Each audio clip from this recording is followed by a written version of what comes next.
नमस्कार, आप सभी का बहुत बहुत स्वागत है। आप देख रहे हैं विपक्ष ऑलवेज बेदम। मैं हूं परवीन जैन। महाराष्ट्र की राजनीति से जुड़ी एक बड़ी खबर सामने आई। मुंबई के सोफिटेल होटल बीकेसी में मुख्यमंत्री देवेंद्र फडणवीस और आदित्य ठाकरे के बीच मुलाकात हुई है। ये बैठक करीब 2 घंटे चली। बताया जा रहा है कि दोनों बड़े नेताओं के बीच 7वीं मंजिल पर एक सीक्रेट डील भी हुई। इस बीच ठाकरे बंधुओं को लेकर जारी राजनीति के बीच उद्धव ठाकरे ने भाई राज ठाकरे को लेकर कहा कि हमारे मिलने से किसी को पेट में मरोड़ उठ रही है तो मैं क्या करूं, हम चोरी छुपे नहीं मिलेंगे। वहीं इंडी गठबंधन के अंदर भी काफी कंफ्यूजन देखा जा रहा है। संसद सत्र से पहले ही आपने खुद को गठबंधन से बाहर कर लिया। वहीं लेफ्ट पार्टियों की तुलना आरएसएस से करने पर वामपंथी राहुल गांधी से नाराज हैं। महाराष्ट्र की सियासत में क्यों है इतनी उठापटक? क्या इंडी गठबंधन का अस्तित्व अब खत्म हो चुका है? इस पर चर्चा के लिए स्टूडियो मौजूद हैं कैपिटल टीवी के editor in chief doctor Manish Kumar और सीनियर जर्नलिस्ट राज सिंह। आप दोनों का बहुत बहुत स्वागत है। धन्यवाद। महाराष्ट्र से एक के बाद एक कई ऐसी खबरें आ रही है जो काफी हैरान और परेशान भी। आखिर चल क्या रहा है महाराष्ट्र? देखिए, 2-3 चीजें समझने की है कि एक जिस तरह की खबरें आ रही है, जो उसको हवा दिया जा रहा है, वो बात दरअसल वो है नहीं कि शिंदे बाहर चले जाएंगे, उद्धव ठाकरे वापस जो है बीजेपी के साथ मिल जाएंगे। ये इमेजिनेटिव है ना, थ्योरीज है। क्या हो रहा है?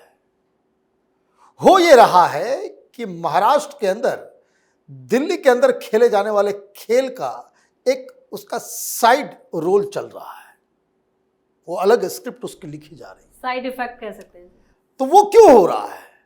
क्योंकि खबर ये है कि संसद के अंदर कोई बहुत बड़ा फैसला, कोई नया कानून प्रधानमंत्री मोदी लेकर के आने वाले हैं, और जिसके लेकर के अभी कोई सुगबुगाहट और चर्चा जनता और मीडिया के बीच नहीं है।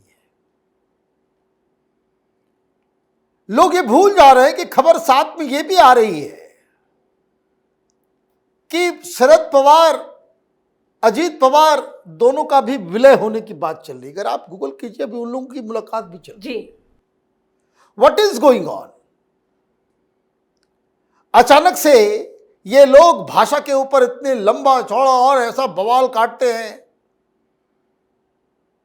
फिर जाकर के मुलाकात हो रही है। शिवसेना को इधर लाने का मतलब यह है कि कानून कुछ ऐसा आ रहा है कि जिसमें शिवसेना अपने आप को आइडियोलॉजिकली वो इंडी गठबंधन के साथ नहीं खड़ा कर सकती। बात समझ लीजिए।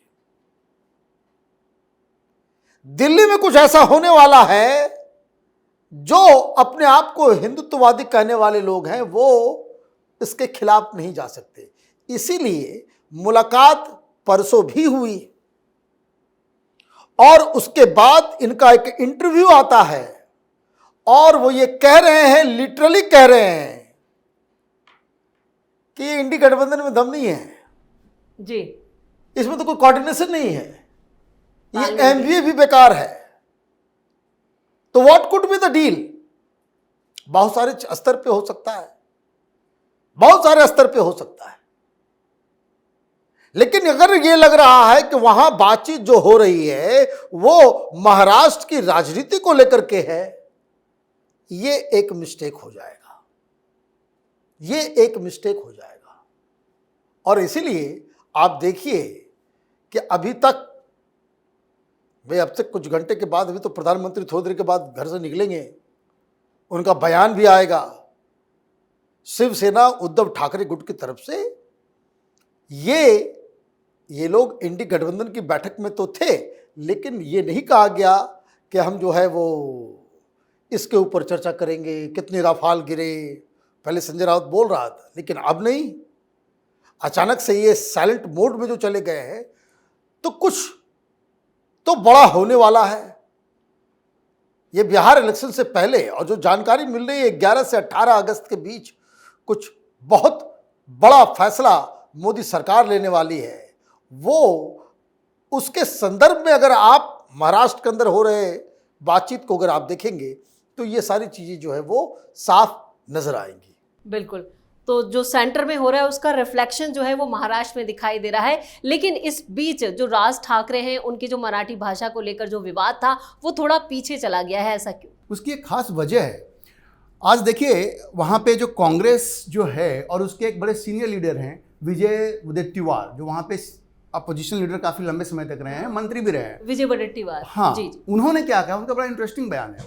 उन्होंने कहा कि ये राज ठाकरे और उद्धव ठाकरे इस बात को समझ नहीं रहे हैं कि जिस चीज़ को वो हवा दे रहे हैं उससे अल्टीमेटली देवेंद्र फडणवीस और भारतीय जनता पार्टी को फायदा होगा। कैसे? आप याद कीजिए, पिछले एक कार्यक्रम में मैंने आपको बताया था कि जो डेटा है वो ये बता रहा है कि 36% के आसपास वहाँ पे मराठी बोलने वाले हैं जिनकी फर्स्ट लैंग्वेज है, मातृभाषा है जी, और उससे ज़्यादा वहाँ हिंदी है। उसी बात को विजय वडेट्टीवार ने दोहराया है।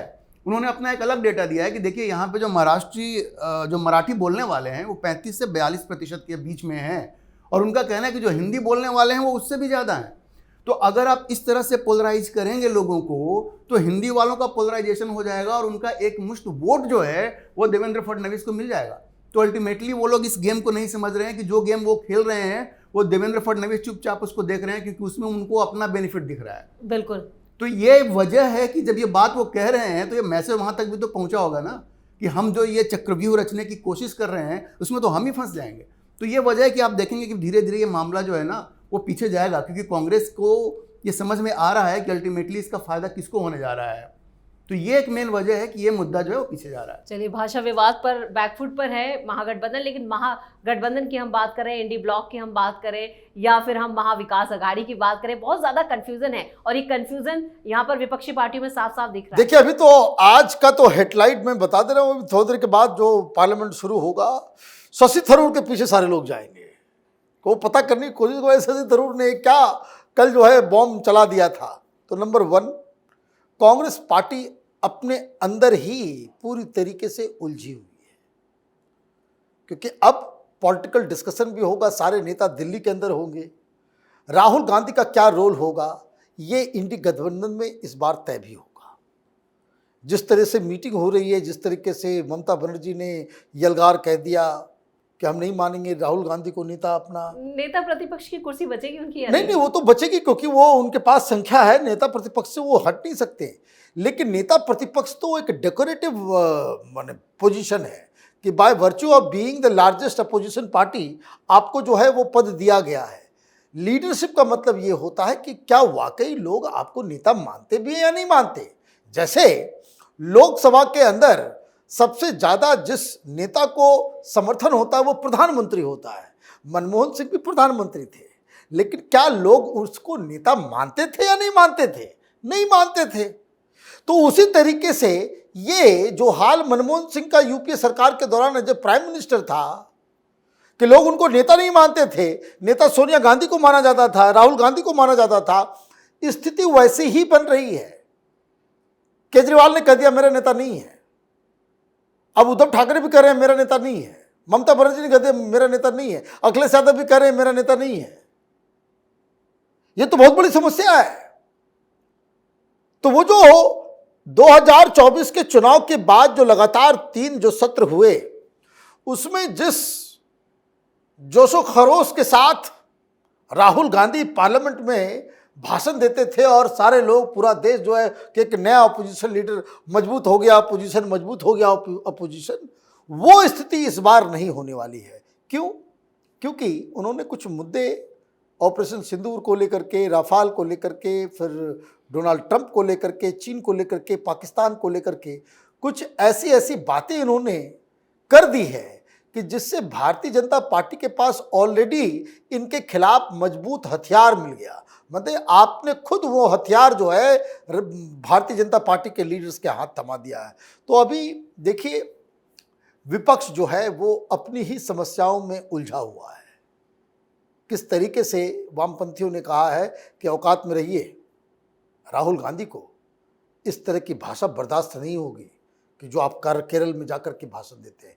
तो आज पॉलिटिकिंग का जो है नया रूप जो है वो देखने को मिलेगा।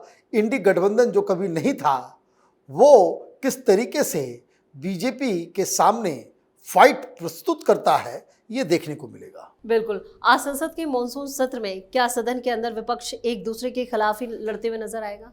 देखिए, एक दूसरे के खिलाफ लड़े या नहीं लड़े ये तो एक अलग बात है, लेकिन जहाँ तक ये बात है कि राहुल गांधी विपक्ष के सर्वमान्य नेता हैं कि नहीं है, तो वो कभी नहीं बन पाएंगे क्योंकि उसमें इनहेरेंट कॉन्ट्राडिक्शंस हैं।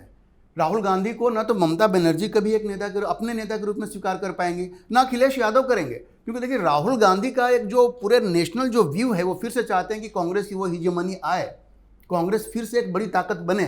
तो कांग्रेस अगर बड़ी ताकत बनेगी तो किसका नुकसान होगा? रीजनल पार्टी से नुकसान होगा। और ममता बनर्जी ने तो पिछली बार बहुत साफ साफ कह दिया था कि ये नहीं होगा कि कोई भी मुद्दा है उस पर आप ही लीड लेंगे। भाई बंगाल का मुद्दा है तो हम लीड लेंगे, यूपी का मुद्दा है तो अखिलेश यादव लीड लेंगे। उनका कहना था कि अलग अलग जो क्षेत्रीय पार्टियां हैं आप उनको भी बराबर वेटेज दीजिए। तो जहां तक राहुल गांधी की स्वीकार्यता की बात है, वो कभी भी इस गठबंधन के सर्वमान्य नेता नहीं बन पाएंगे, क्योंकि यहाँ पे सीधे कॉन्फ्लिक्ट ऑफ इंटरेस्ट है। अब सदन के अंदर क्या फ्लोर कोऑर्डिनेशन होता है, उसमें यह भी डिपेंड करता है कि आप किस तरह के मुद्दों को उठाते हैं। क्योंकि जो राष्ट्रीय सुरक्षा के मुद्दे हैं इस पे सब लोग एक मत नहीं है। शरद पवार ने तो कई बार ये कह दिया कि इस मुद्दे पे डिस्कशन की जरूरत ही नहीं है। तो और इन्होंने शायद कोई कंसेंसस बनाने की कोशिश भी नहीं की है। जिस तरह के ट्वीट राहुल गांधी करते हैं, या ट्रंप ने कुछ कह दिया उस पर ट्वीट कर दिया, तो क्या वो आपस में कोऑर्डिनेशन करते हैं इंडी गठबंधन में कि हमें किन मुद्दों को उठाना है, किसको नहीं उठाना है? कोई कोऑर्डिनेशन नहीं है, अपने मन से जो मन में आता है। कई बार आपको विश्वास नहीं होगा कि ये व्यक्ति भारत का लीडर ऑफ अपोजिशन इस तरह की बात कर रहा है। लीडर ऑफ अपोजिशन एक गंभीर पद है ना जी, और आपको राष्ट्र की मर्यादा का तो ध्यान रखना पड़ेगा। ऐसा थोड़ा कि ट्रंप ने कुछ कह दिया और आप झुंझुना लेकर के बजा रहे हैं आप उसको। और आप ये देखिए कि आपके जो सहयोगी हैं वो आपके साथ सहमत हैं कि नहीं है। ये राहुल गांधी की बहुत बड़ी कमी है। देखिए जब वायनाड में इलेक्शन हुआ, वहां पे डी राजा की पत्नी लड़ रही थी, उनको कोई रास्ता निकालना चाहिए था। आपको साथ में लेकर चलना है ना कोalition को, आप उनको समझाते, प्लेकेट करते, लेकिन वो लीडरशिप राहुल गांधी में नहीं दिख रही है और उनके तेवर भी वो नहीं है। तो एक बात तो बड़ा स्पष्ट है, फ्लोर कोऑर्डिनेशन इस बात पे डिपेंड करेगा कि राहुल गांधी और कांग्रेस किन मुद्दों को उठाती है, सहमति से उठाती है या वन अपमैनशिप वाली बात होती है। अगर वन अपमैनशिप वाली बात होती है तो ये पार्टियां उनका साथ नहीं देंगी। ये राहुल गांधी को समझना पड़ेगा। बिल्कुल। और इस तमाम जानकारी के लिए और सटीक विश्लेषण के लिए आप दोनों का बहुत बहुत धन्यवाद। धन्यवाद। महाराष्ट्र में सियासी ऊंट किस करवट बैठेगा, ये तो स्थिति बीएमसी चुनावों से पहले साफ हो ही जाएगी। वहीं मराठी भाषा पर राज ठाकरे ने ज्यादा उत्पात मचाया तो उन पर कानून का शिकंजा भी कस सकता है। वहीं उद्धव ठाकरे तो हर तरफ हाथ पैर चला रहे हैं, जिससे साफ है कि उनकी स्थिति काफी नाजुक है। वहीं इंडी गठबंधन के अंदर भी दल अलग अलग राह पर चलते हुए दिखाई दे रहे हैं, जिससे विपक्ष के सामने एकजुट रहने की भी चुनौती खड़ी हो गई है। इस खास शो में इतना ही। वीडियो कैसा लगा कमेंट करके अपनी राय जरूर दें। वीडियो को लाइक करें, शेयर करें और कैपिटल टीवी को सब्सक्राइब जरूर करें। धन्यवाद।